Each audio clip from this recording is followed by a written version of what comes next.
책그림 하나 더 띄워주세요. 제목은 바보 예수입니다. 예수님은 만왕의 왕으로 오셨고 가장 높은 하늘에서 하나님의 아들로 계시다가 이 땅에 오셨습니다. 구주라고 하는 것은 우리를 구원해 주실 주인이란 거예요. 우리를 죄에서 구원해 주실 유일한 주인은 예수밖에 없다는 그 고백이 구주예요. 그런 구주 예수님이 삶은 어떻게 살았는가, 인생은 어떻게 살았는가, 한마디로 정의하기를 바보같이 살았다. 그래서 예수님의 삶을 가리켜서 바보 예수다. 오늘날 바보 예수를 닮은 진정한 교회는 바보 교회가 되어야 된다. 그렇게까지 정의를 내립니다. 지능이 낮아서 정상적인 활동과 판단을 하지 못하는 사람을 빗대어 사는 단어가 바보예요.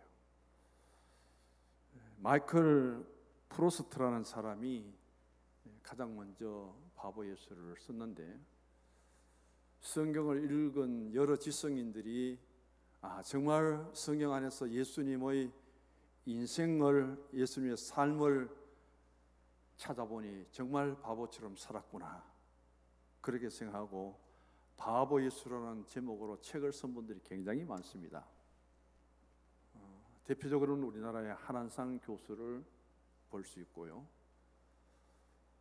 자신은 가장 유능한 서울대 사회학과를 나와서 에모리 대학에서 신학까지 한 사람으로 평생을 믿음으로 살았는데, 교육부 부총리도 되었고 또 국무총리까지 한 사람, 그런 권력이나 신앙이나 학문이나 어디에도 내세울 수 있는 그런 분인데, 그분이 바보 예수라는 책을 썼는데 저 책이 바로 한한상 교수가 쓴 책의 제목입니다. 자기는 너무 똑똑하게 살았는 거예요.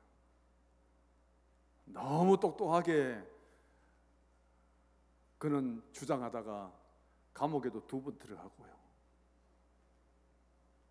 그는 가장 긍정적인 교회관을 가지고 신앙을 바라봐야 될 사람이 가장 부정적인 관점에서 오늘의 교회를 비판하고, 오늘의 교회가 너무 똑똑하고 오늘의 성도들이 너무 똑똑하고 바보 예수를 너무 닮지 못했다고 그가 강력하게 주장을 하고 있습니다.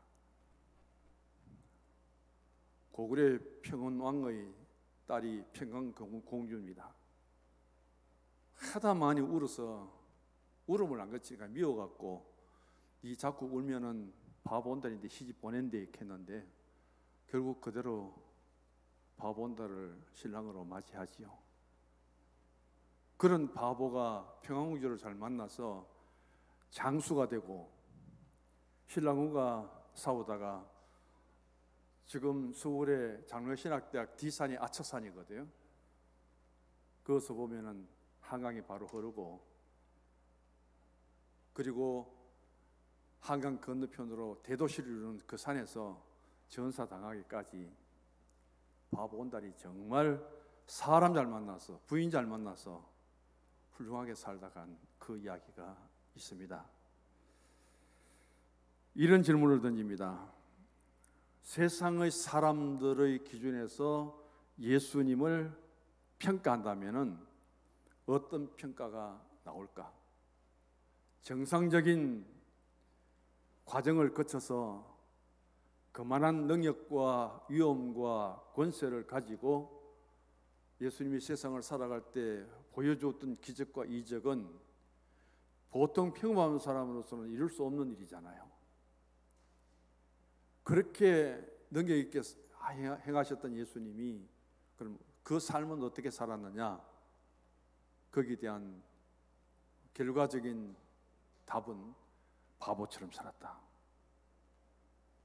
이 세상에서 제일 바보 같은 삶을 살아가는 사람이 누구냐 하면 바로 예수님이다. 그렇게 주장합니다. 이사야서 53장 2절 이하에 보면은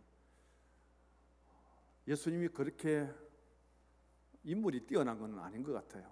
예수님의 초성화를 보면은, 예수님의 성화 사진을 보면은 인물도 잘생겼고 머리도 긴 머리 길었고 아주 위험 있게 보이는데, 이사야 53장을 쭉 읽어보시고 이사야 11장을 읽어보시고 이사야 9장을 읽어보시면은 예수님의 풍채는, 예수의 외모는 그렇게 잘나지 못할 것 같아요.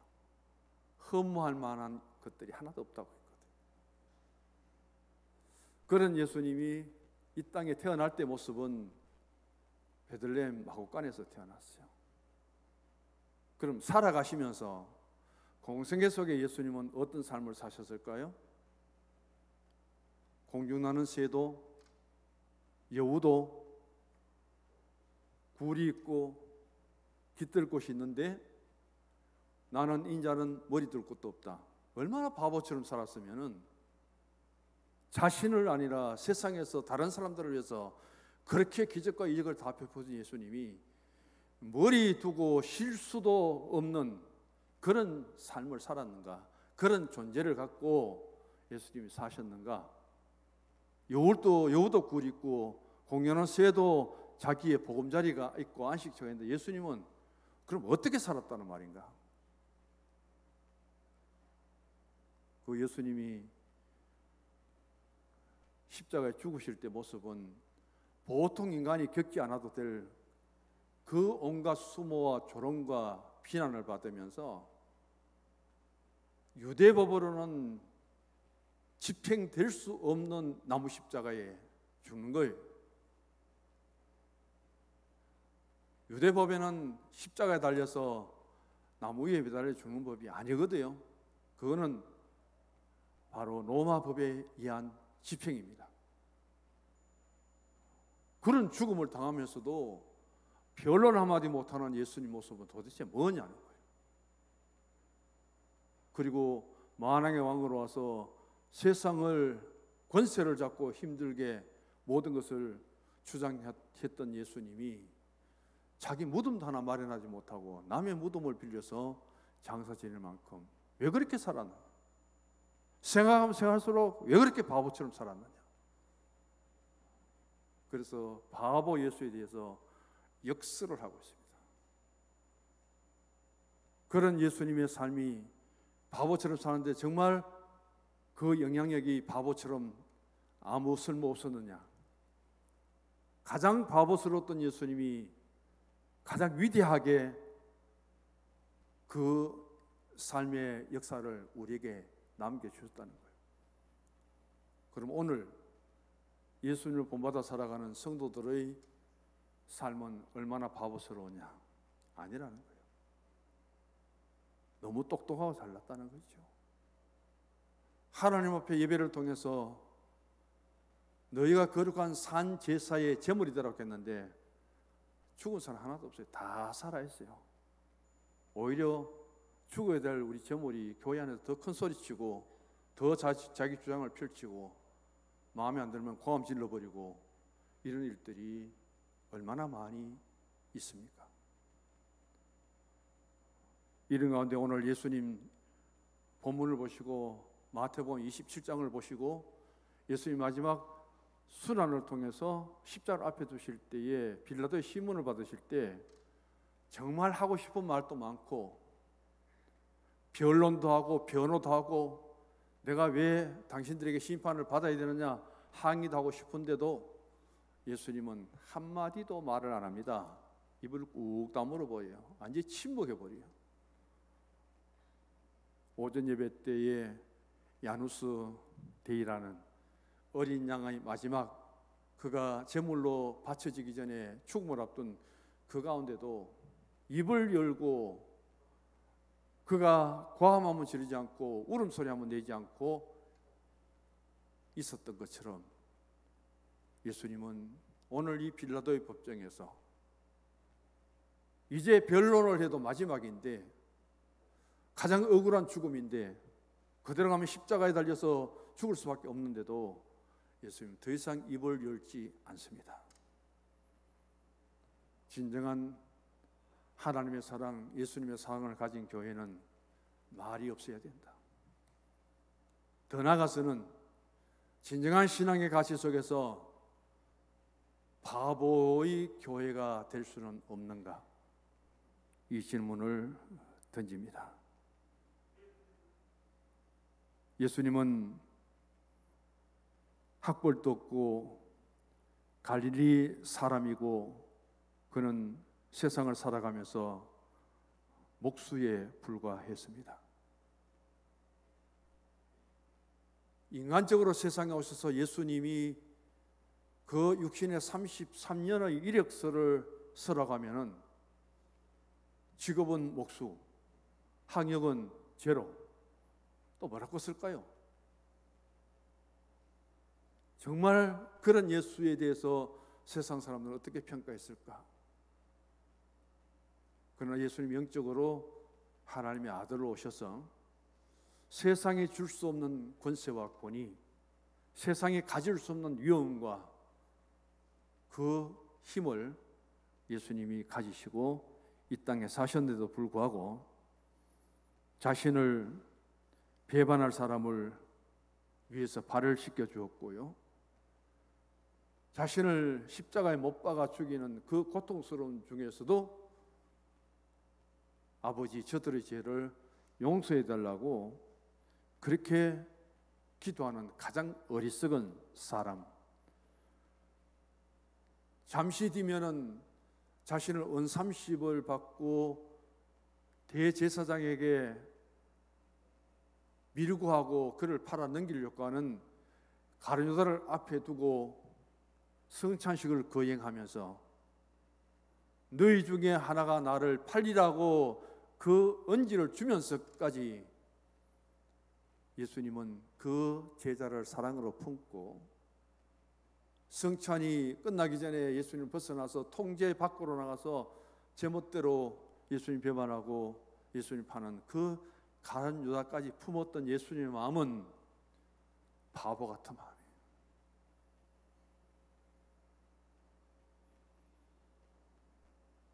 서울대 미대를 졸업하시고 김병홍 교수라는 분이 있습니다. 아주 신앙이 좋은 분인데 이분이 바보 예수라는 사진첩을 만들어냈습니다. 제가 지금 설명하는 이 내용들을 그는 그림을 그려서 그걸 화보로 만들어 아예 책을 만들어 내놨어요. 예수님은 이렇게 살았다고 말로만 하는 게 아니고 예수님의 삶의 모습을 그림으로 그냥 표현을 다 해 놓았습니다. 역시 마찬가지입니다. 예수는 바보였다. 저는 목사입니다. 근데 이분들은 평신도예요. 그런데도 그들의 눈에 보이는 예수님은 바보였다. 이렇게 설명합니다. 그림을 그렸고요. 자기 몸에 걸친 속옷까지 다 빼앗긴 바보였다. 자기가 가진 능력이 무한한데도 다른 사람들을 위해서는 그렇게 아낌없이 쓰면서도 자신을 위해서는 단 한 번도 사용한 적이 없는 바보다. 수많은 사람들이 그를 따랐지만은 그 따르는 무리들에게 한 번도 사람을 이용한 적이 없다. 그런 바보였다. 자신을 공격하는 무리들에게 아무런 대답 없이 바보처럼 입을 다무셨다. 하나밖에 없는 생명까지도 자기를 조롱하는 사람들에게 자신의 생명까지 내어주는 바보 중의 바보가 예수다. 예수님은 왜 바보가 되었을까? 예수님은 왜 자신을 죽이려는 사람들 앞에서까지 침묵하셨을까? 이런 질문을 막 던지고 있어요. 근데 예수님은 바보 같은 사랑을 우리에게 보여주었다. 결국은 예수님은 사랑의 사람이기 때문에, 사랑의 예수님이기 때문에 이런 삶을 살았다는 거예요. 예수님의 본체가 사랑이 아니면은, 사랑이 없으면은 아무리 노력해도 이런 삶을 살 수가 없다는 거예요. 아무리 힘써도 이런 인생을 살아갈 수 없다고 그렇게 이들은 주장하고 있습니다. 그러면서 이렇게 말해요. 예수님이 우리처럼 시리와 자기 유익만 추구하고 사셨다면은 오늘 우리들 중에 누가 예수 이름으로 구원을 받을 수 있었을까요? 아무 죄도 없는데 누가 우리를 대신해서 손발에 못을 박히시고 가시 멸관 쓰고 창을 옆구리 찔리시면까지 대신 죽어줄 수 있을까요? 사람들은 자기 정당성을 주장하고 자기 정의를 드러내기 위해서는 언어도 폭력으로 하고 물리적인 폭력도 서슴지 않고 있는데 예수님은 왜 그렇게 당하고만 있었던 바보였을까요? 이런 말씀을 던지면서 자기를 이제 여기 도입하며 이끌어드립니다. 그럼 나의 모습은, 우리의 모습은 누구도 바보가 되지 않으려고 한다. 바보 예수에 대해서 이만큼 많은 것을 기록해 놓고 결국 나에게로 돌아와서 우리 공동체로 돌아와서는 이 중에 한 사람도 바보가 되지 않으려고 한다. 내가 스스로 바보 되려는 사람은 없다. 전부 다 나는 바보가 아니다. 또 바보가 아니라고 그렇게 주장한다는 말씀입니다. 그래서 자기 정당성을 주장하기 위해서는 논쟁도 벌이고 상대방에게 책임도 전가시키고 또 자기 편을 유리하도록 하기 위해서는 여론 형성도 만들고 온갖 수단과 방법을 동원하지 않고 무조건 남에게 이기고 남에게 승리하고 이게 바로 정의다. 오늘 정치권에 사는 이야기하고 똑같잖아요. 이겨야만 정의지 지면은 별 볼 일 없어요. 윤석열 씨가 몇 표 차이라도 이겼으니까 저렇게 큰소리 치지 당선자가 되었지 져버리는 이재명 씨 한번 봐요. 형편없잖아요 세상에서. 이런 세상의 원리 속에 살아가는 그것도 짧은 33년의 생을 사셨던 예수님, 하나님의 권세를 다 한 몸에 지니시고 30년 동안 공생을 했던 그 예수님, 오늘 우리 같으면은 곳곳에 병원을 세워두고 죽은 자를 살리는, 병든 자를 고치는, 귀신대 쫓는 그 의료사업만 해도 예수님은 세상을 다 주름 잡았을 거예요. 수천 명이 따르고 밥을 굶으면서까지 예수님께 배우려고 하는 그 사람들을 위해서 학교를 세워주고 가르쳤다면 세상의 지성인들은 예수님이 다 배출했을 거예요. 그런데 그만큼 힘있고 능력 있는 예수님이 도대체 뭐 했느냐? 학교 하나 세운 것도 없고 병원 하나 차린 것도 없고 그렇게 많은 사역을 했던 예수님이 책 한 권 남긴 것도 없어요. 사도 바울은 13권, 14권 편지를 써서 성경을 13권, 14권 만들어 놨는데 예수님은 어떻게 책 한 권도 남기지 않았느냐? 왜 그렇게 바보처럼 살았느냐? 그 한마디를 말할 때 하나님의 사랑의 본체시기 때문에 자기의 모습은 다 감추고 자기의 모든 것을 희생하고 자기는 모든 능력을 자신을 나를 위해 쓰지 않고 남을 위해서 쓴 사람.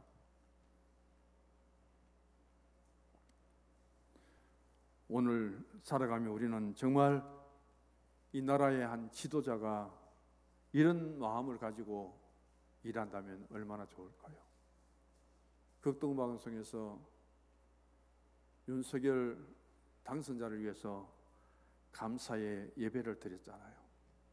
영상으로 지금 많이 나와 있죠. 보신 분도 계실 겁니다. 김장한 목사님이 중심이 되어서 드렸는데 지금 우리 기독교에서는 바로 목사의 꿈이라고 하는 영상을 또 제작해 놓았잖아요. 윤석열 씨가 초등학교 때의 꿈은 목사가 되는 것이었다. 나의 최대의 꿈은 목사였다. 그런 초창기의 신앙을 중심으로 해서 기독교 홍보를 하고 있고 좀 긍정적인 면에 있지만은 지금부터 아예 대통령 취임도 안 했는데 반대편에서는 야단이잖아요. 벌써부터 저렇게 데모가 일어난다면은 안정화된 정권이 이루어지기까지 얼마나 또 앞으로 힘들겠느냐 하는 그런 생각도 가져봅니다. 만약 오늘 우리가 예수님처럼 되었다면은, 예수 입장이 되었다면은 예수님을 버리고 예수님 제자의 자리도 떠나버리고, 그것도 예수님의 부활하신 것을 다 체험하고 경험했잖아요. 무덤까지 달려가서 예수님 비무덤까지 확인하고 부활의 증인이 되었던 베드로까지도 도망가서 디베레 바닷가에서 고기 잡고 있습니다. 우리 같으면 뭐라 그러겠어요? 이 배신자야. 나는 절대 주를 버리지 않는다고 했고 나는 죽기까지 주를 따르겠다고 큰소리치던 베드로야, 부끄럽지도 않아 하고 디베레 바다 와서 그렇게 책망했다면은 베드로는 어떻게 되었을까요? 말없이 아침밥을 탁 기어놓으시고는 요한의 아들 시몬아, 네가 나를 사랑하느냐, 네가 나를 사랑하느냐 세 번이나 물으시면서 자기 스스로 마음의 양심의 가책이 일어나서 견딜 수 없도록 만드시는 예수님의 그 너그러운 인자한 마음과 그 음성과 그 모습 속에 베드로가 어떻게 되었습니까? 오늘 우리가 예수 입장이랐다면 도망간 제자들을 욕하겠지요. 자신을 못 박으라고 가음치는 사람들을 향해서 침을 뱉으면서도 반항하겠지요. 아무 죄가 없는데도 그렇게 죽이려고 억울한 일을 당할 때 우리 같으면 얼마나 거기에 대해서 반항하겠습니까? 그런데 오늘 예수님은 그 같은 고난 속에서도 침묵하고 있습니다. 총독 빌라도가 예수님을 재판합니다. 아무리 자신이 로마의 총독이고 권세를 가져도 예수님을 신문해 보니까 이해가 안 되는 거예요. 예수에 대해서 이해가 안 되는 거예요. 왜 이해가 안 되느냐 하면은 예수님 3년 동안 한 일들을 제가 보고를 다 봤잖아요. 이 사람은 3년 동안 병자 고친 것, 귀신 내쫓은 것, 그리고 죽은 자 살린 것, 오병이어를 통해서 5천 명을 먹이고 남은 것, 그런 일들을 전부 자신을 위해서 한 것이 아니라 백성들을 향해서 베푼 거예요. 약한 자, 병든 자, 없는 자, 죽은 자, 그들에게 새로운 삶을 일깨워주고 굶주린 자에게 배불리 먹고도 남을 수 있도록 해주신 그 예수님이 무슨 잘못이 있는가 아무리 찾아봐도 흠이 하나도 없어요. 흠이 하나도 없어.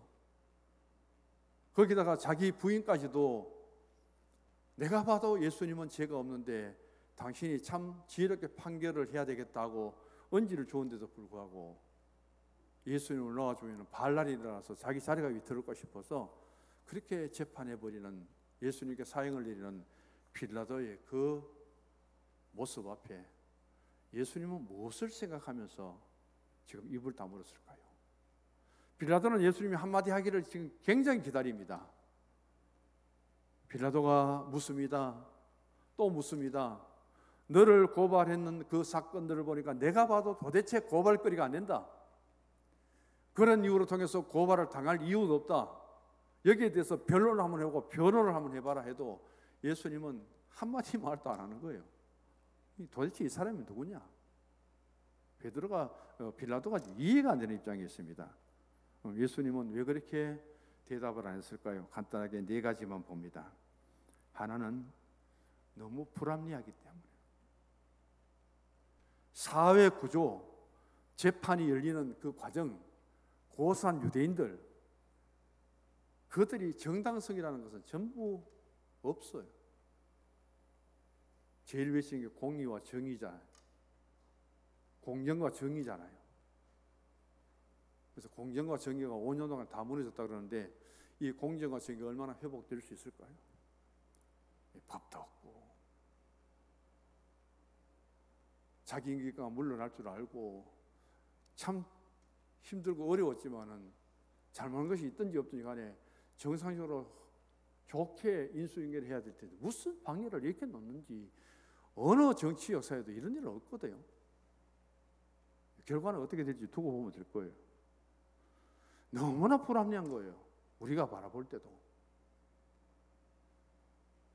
그런 모순점, 그런 불리함, 예수님이 거기에 대해서 지적하고 말하려면 끝이 없습니다. 그러니까 아예 입을 다물어버린 거예요. 그 설명하려면은 내용 중에 많이 나오는데 이 세상의 모든 과정들이, 절차들이 예수가 고발되고 빌라도 법정에서 심판받는 것 자체가 이거는 모순 덩어리고 불합리한 거예요. 여기 더 변론해봐야 먹혀들지도 않는 세상이에요. 예수님 입을 다물어버린 거예요. 두 번째, 예수님 침묵 자체가 세상을 향한 심판입니다. 말이나 하는 것은 서로 통할 때 하지 말을 해도 받아들이지 않고 이해도 안 되고 말이 통하지 않는데 이야기해 본들 무엇이 필요하겠느냐는 거예요. 아무리 예수님이 신앙적으로 하나님의 영적인 관점에서 이야기해도 빌라도가 그걸 받아들이겠습니까? 누가 받아들입니까? 받아들일 사람이 없는 거예요. 이야기해봐야 예수님의 헛말밖에 그들에게는 들릴 수밖에 없는 겁니다. 듣기는 들어도 그들은 전혀 예수님과 상관없이 그들 방법대로 진행하기 때문에 예수님은 이제 이들로부터 심판을 받지만 저들은 누구의 심판을 받느냐? 세상 끝에 피할 수 없는 하나님의 심판을 받을 수밖에 없는 거예요. 나는 이 땅에 살지만 이 땅의 사람이 아니라는 거예요. 그래서 심판자가 아무리 높다 하더라도 예수님은 그 심판자 빌라도 위에, 유대인의 왕 위에 가장 높은 곳에 하나님이 계시기 때문에 지금은 내가 너희들에게 심판을 받을지라도 너희들도 당신들도 하나님의 심판은 피할 수 없다. 그때까지 가보자. 여기에서 예수님 더 이상 이야기하실 필요가 없다는 거죠. 그래서 예수님의 침묵은 가장 높고 위대하신 가운데서 온 세상을 심판할 수 있는 하나님의 권세에, 하나님의 능력에 자신을 그대로 맡겨버리는 거예요. 그 주님에게 자신의 모든 억울함과 분함과 자신이 할 수 없는 일들까지도 예수님 다 맡겨버리기 때문에 침묵하셨다. 마지막입니다. 예수님 침묵은 하나님이 창조하신 세상에 대해서 사랑을 보여주기 위해서라는 겁니다.